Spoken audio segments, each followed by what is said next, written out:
नमस्कार साथियों, आज हम लोग जनरल साइंस से महत्वपूर्ण 40 प्रश्न देखने वाले हैं। अगर आप किसी भी एग्जाम की तैयारी करते हो, एएलपी टेक्नीशियन, आरपीएफ, एनटीपीसी, तो ये क्लास आपके लिए काफ़ी महत्वपूर्ण होने वाली है, क्योंकि आज हम लोग सामान्य विज्ञान से महत्वपूर्ण 40 प्रश्न देखने वाले हैं। इससे पहले अगर आप लोग हमारे चैनल को अभी तक सब्सक्राइब नहीं किए हैं तो प्लीज़ सब्सक्राइब कर दीजिएगा। ये मैराथन क्लास का क्लास नंबर 10 है। इससे पहले भी हमारे चैनल पर 9 क्लास साइंस का अपलोड कर दिया गया है, तो आप लोग उसे भी जाकर देख सकते हैं। तो आइए शुरू करते हैं आज की क्लास को और देखते हैं आज का पहला सवाल। आज का पहला सवाल है, हृदयघात का कारण सामान्यतः क्या होता है? रक्तचाप में कमी, रक्त वाहिनियों में अवरोध, फेफड़ों में संक्रमण, मस्तिष्क में चोट। तो हृदयघात का सामान्यतः जो कारण होता है वह रक्त वाहिनियों में अवरोध होता है। इसके चलते पर्याप्त मात्रा में हमें ऑक्सीजन नहीं मिल पाती है, जिसके चलते हृदयघात हो जाता है। फेफड़ों में संक्रमण, ये फेफड़ों में संक्रमण जो है कई कारणों से हो सकते हैं। वायरस के चलते भी हो सकते हैं, बैक्टीरिया के चलते भी हो सकते हैं, और कभी कभी फंगस के चलते भी हो जाता है। मस्तिष्क में चोट लगने पर मस्तिष्क का जो ऊतक होता है, तंत्रिका ऊतक, वो फट भी सकता है, रक्तस्राव भी हो सकता है, या इससे कई शारीरिक क्षति भी हो सकती है। देखते हैं अगला प्रश्न, दांतों की सड़न का मुख्य कारण क्या है? मतलब कि दांतों के सड़ने का मुख्य कारण क्या है? अत्यधिक ठंडा भोजन, अत्यधिक मीठा भोजन, कैल्शियम की कमी, फाइबर की कमी। तो दांतों के सड़ने का जो मुख्य कारण है वह है अत्यधिक मीठा भोजन। अत्यधिक मीठा पदार्थ जैसे खाने से दांतों पर क्या होता है कि एसिड बन जाता है, जिसके चलते दांतों हमारी सड़ने लगती है। अत्यधिक ठंडा भोजन करने से पाचन में दिक्कत हो सकती है, मेटाबॉलिज्म का कमज़ोर होना भी हो सकता है, गैस और सूजन जैसी समस्या भी हो सकती है। कैल्शियम की कमी की वजह से हमारी हड्डियाँ कमज़ोर हो सकती है, मांसपेशियों में दर्द हो सकता है, दांतों का कमज़ोर होना हो सकता है, नींद में परेशानी जैसी समस्या भी हो सकती है। फाइबर की कमी से हमें मधुमेह का खतरा बढ़ सकता है, जिसे शुगर भी कहते हैं। हृदय संबंधी रोग भी हो सकता है फाइबर की कमी से। तो आपका आंसर हो जाएगा, दांतों के सड़ने का मुख्य कारण जो है अत्यधिक मीठा भोजन है। बढ़ते हैं अगले क्वेश्चन की तरफ। सूर्य का ताप किस कारण से होता है? परमाणु संलयन, परमाणु विखंडन, रासायनिक प्रतिक्रिया, विद्युत प्रवाह। तो सूर्य का ताप जो होता है वह परमाणु संलयन से होता है।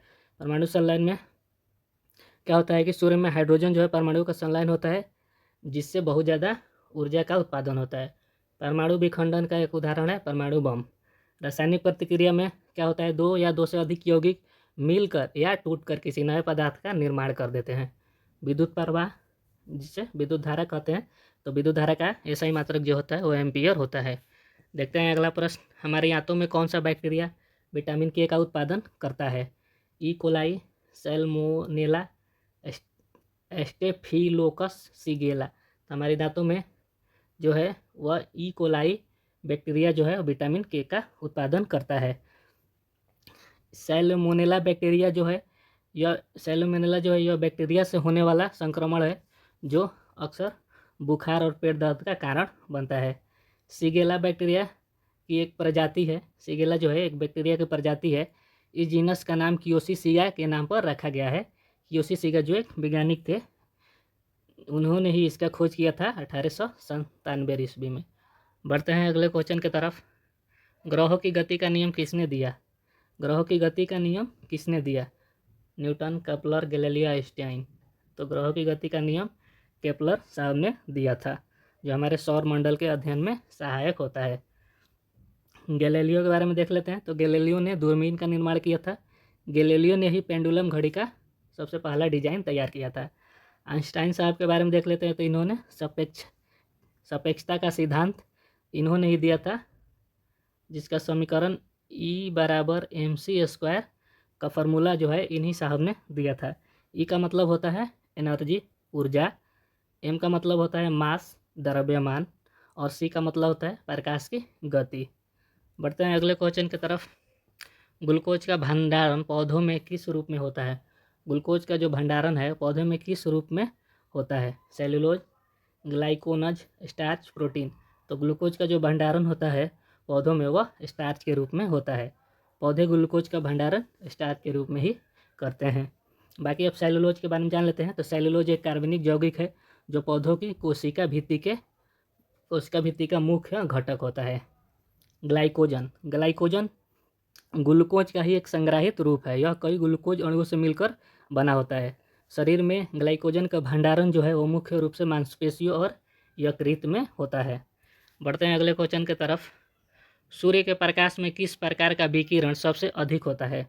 सूर्य के प्रकाश में किस प्रकार का विकिरण सबसे अधिक होता है? अवरक्त किरणें, पराबैंगनी किरणें, एक्स किरणें, गामा किरणें। तो सूर्य के प्रकाश में अवरक्त किरणें की विकिरण जो है सबसे अधिक मात्रा में होती है। बढ़ते हैं अगले क्वेश्चन की तरफ। मानव शरीर में रक्त का पीएच मान कितना होता है? तो मानव शरीर में जो रक्त का पीएच मान होता है वो 7.4 होता है, जो थोड़ा हल्का क्षारीय होता है। बढ़ते हैं अगले क्वेश्चन की तरफ। जल का घनत्व सबसे अधिक किस तापमान पर होता है? तो जल का घनत्व सबसे अधिक जो होता है वह 4 डिग्री सेल्सियस पर होता है, और सबसे कम 0 डिग्री सेल्सियस पर होता है, और 100 डिग्री सेल्सियस पर जल उबलने लगता है। बढ़ते हैं अगले क्वेश्चन की तरफ। मस्तिष्क के किस भाग को प्रशांत केंद्र कहा जाता है? मस्तिष्क के किस भाग को प्रशांत केंद्र कहा जाता है? Cerebellum, hypothalamus, medulla. तो मस्तिष्क के किस भाग को प्रशांत केंद्र कहा जाता है? तो आपका आंसर हो जाएगा सेरिबेलम। सेरिबेलम मस्तिष्क का वह भाग है जो शांति और संतुलन बनाए रखने में सहायक होता है। सेरिबेलम मस्तिष्क का सबसे बड़ा हिस्सा है और यह कई कार्यों को करता है। सेरिबेलम जो है शरीर की गतिविधियों को नियंत्रित करता है, यह तापमान को भी नियंत्रित करता है। कौन? सेरिबेलम। हाइपोथैलेमस, तो हाइपोथैलेमस मस्तिष्क का एक छोटा सा क्षेत्र है, यहाँ प्यूटरिक ग्रंथि का नियंत्रण होता है, जो शरीर के चारों ओर अन्य महत्वपूर्ण हार्मोन को भेजती है। मेंडुला, तो मेंडुला श्वसन और हृदय संबंधी गतिविधियों का नियंत्रण केंद्र है। तो देखते हैं अगला प्रश्न। किसी पदार्थ के द्रव से गैस में बदलने की प्रक्रिया को क्या कहते हैं? तो किसी पदार्थ से द्रव से गैस में बदलने की प्रक्रिया वाष्पीकरण कहलाती है। संघनन जो है इसमें गैस से द्रव बनता है। कोई पदार्थ मतलब गैस से द्रव में बनने की प्रक्रिया संघनन कहलाती है, जो वाष्पीकरण के ठीक विपरीत होती है। अपघटन जो है ये किसी भौतिक या रासायनिक इकाई को तोड़ने या सरल बनाने की प्रक्रिया ही अपघटन कहलाती है। देखते हैं अगला प्रश्न। न्यूटन के किस नियम से बल की गणना की जाती है? प्रथम नियम, द्वितीय नियम, तृतीय नियम, गुरुत्वाकर्षण का नियम। तो न्यूटन के द्वितीय नियम से बल की गणना की जाती है, जहाँ बल बराबर होता है द्रव्यमान गुना त्वरण। बाकी प्रथम नियम जो है वो जड़त्व का नियम भी जिसे कहते हैं। यदि कोई वस्तु अपनी जो वर्तमान स्थिति में है तो उसी स्थिति में रहेगी जब तक कि कोई उस पर बाहरी बल न लगाया जाए। तृतीय नियम जो है वो इसे क्रिया और प्रतिक्रिया का भी नियम कहा जाता है। गुरुत्वाकर्षण का नियम जो है इसमें इसका नियम यह है कि ब्रह्मांड में प्रत्येक वस्तु प्रत्येक अन्य वस्तु को इस प्रकार आकर्षित करती है अपने तरफ कि लगाया गया बल द्रव्यमान के गुणनफल के समानुपाती तथा उनके बीच की दूरी के वर्ग के व्युत्क्रमानुपाती होता है। यही गुरुत्वाकर्षण का नियम है। बढ़ते हैं अगले प्रश्न की तरफ। रेडियोधर्मिता की खोज किसने की? Marie Curie, Antoine Henri Becquerel, Einstein, Rutherford. तो रेडियोधर्मिता की खोज एंटोनी हेनरी बेकरेल साहब ने की थी। 1896 ईस्वी में किया था इन्होंने। मैरी क्यूरी जो है इनको 1903 में विकिरण घटना के अपने ही शोध के लिए इन्हें भौतिकी का नोबेल पुरस्कार दिया गया था। आइंस्टाइन साहब इन्होंने सापेक्षता का सिद्धांत दिया था, E = mc²। रदरफोर्ड साहब जो है वो इन्होंने 1909 में परमाणु नाभिक की खोज की। उसके बाद 1911 में परमाणु के लिए एक नया मॉडल प्रस्तावित किया था। बढ़ते हैं अगले क्वेश्चन की तरफ। ग्रहण किस कारण से होता है? पृथ्वी का घूर्णन, सूर्य का घूर्णन, सूर्य, पृथ्वी और चंद्रमा का एक ही सीधी की रेखा में होना, पृथ्वी का सूर्य के चारों ओर परिक्रमण करना। तो ग्रहण जो होता है वह सूर्य, पृथ्वी और चंद्रमा का एक ही सीधी रेखा में आ जाने की वजह से लगता है।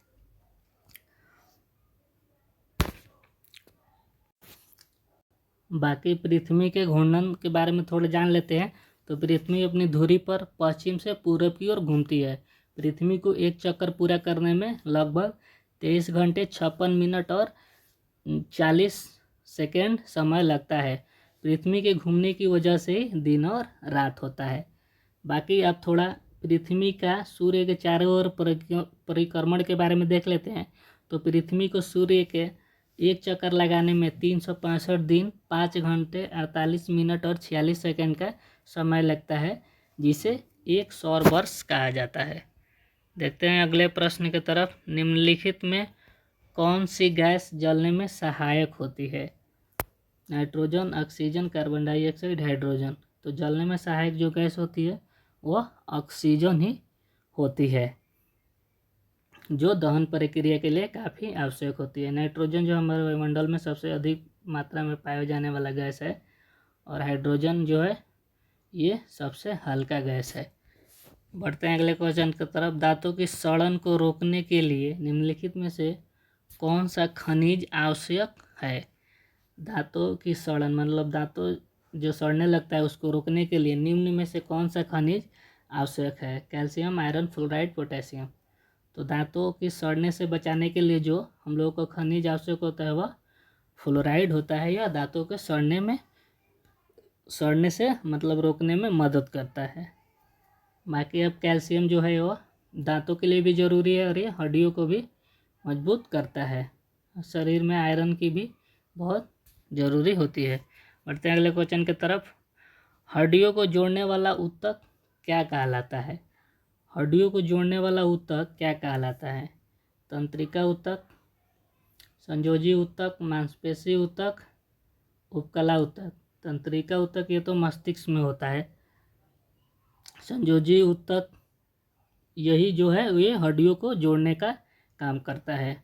बाकी उपकला ऊतक के बारे में थोड़े जान लेते हैं। तो शरीर के अंदर और बाहर की सतहों को ढकने वाला एक शारीरिक ऊतक है। देखते हैं अगला प्रश्न। किस अंग को रक्त बैंक के नाम से भी जाना जाता है? हृदय, फेफड़ा, यकृत, प्लीहा।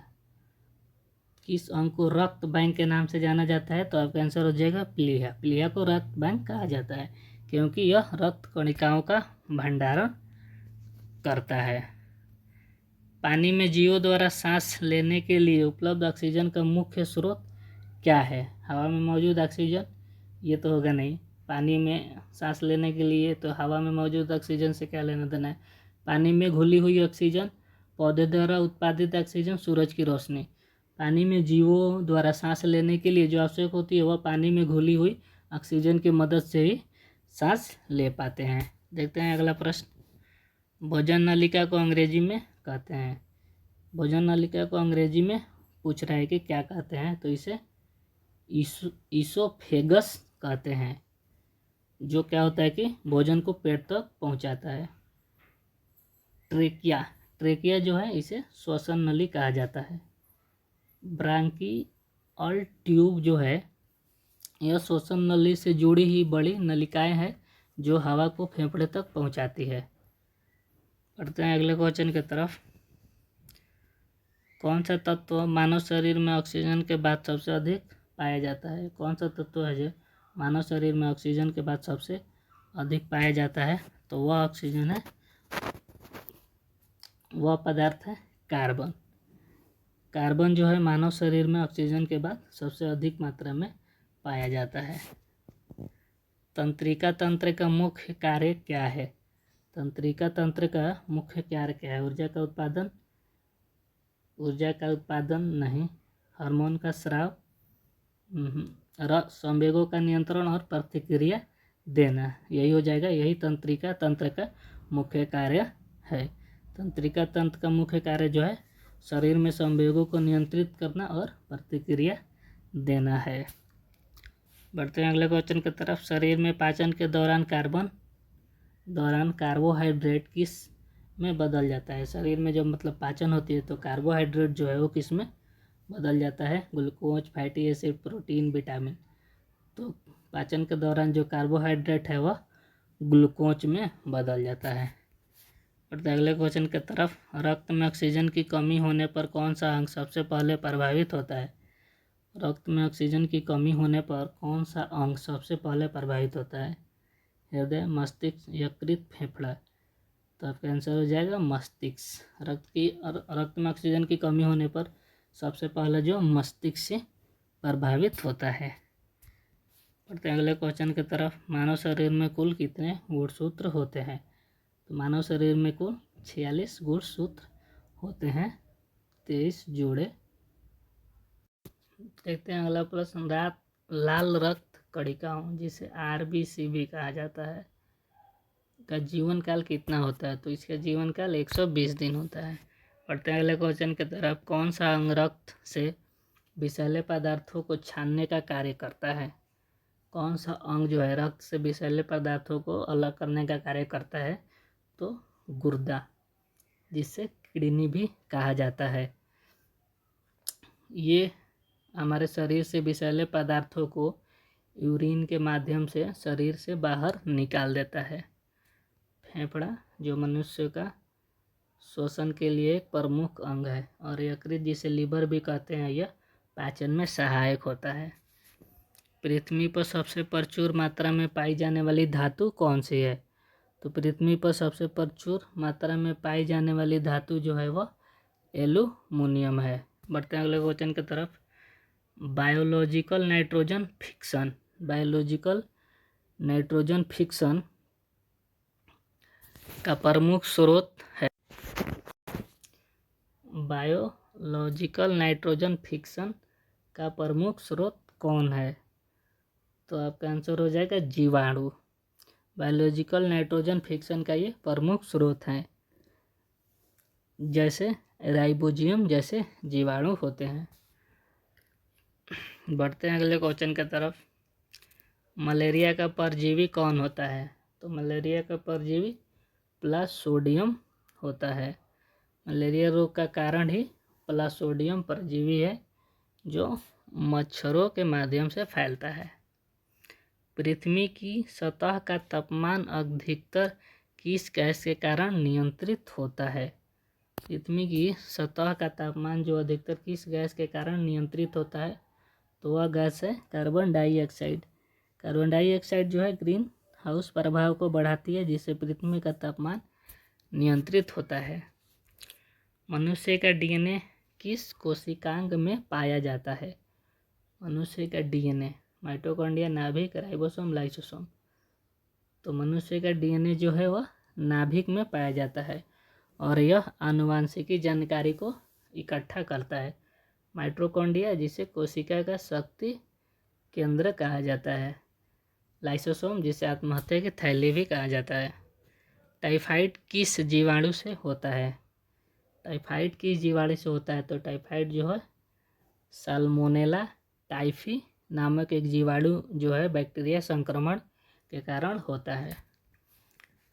निम्नलिखित में से कौन सा हानिकारक यूवी विकिरण को अवशोषित करता है? निम्नलिखित में से कौन सा हानिकारक यूवी विकिरण को अवशोषित करता है? Carbon dioxide, ozone, nitrogen, oxygen. तो आपका आंसर हो जाएगा ओजोन। ओजोन परत हानिकारक पराबैंगनी विकिरण को अवशोषित कर लेती है और पृथ्वी पर जीवन को सुरक्षित रखती है। विटामिन बी की कमी से कौन सा रोग होता है? विटामिन बी की कमी से कौन सा रोग होता है?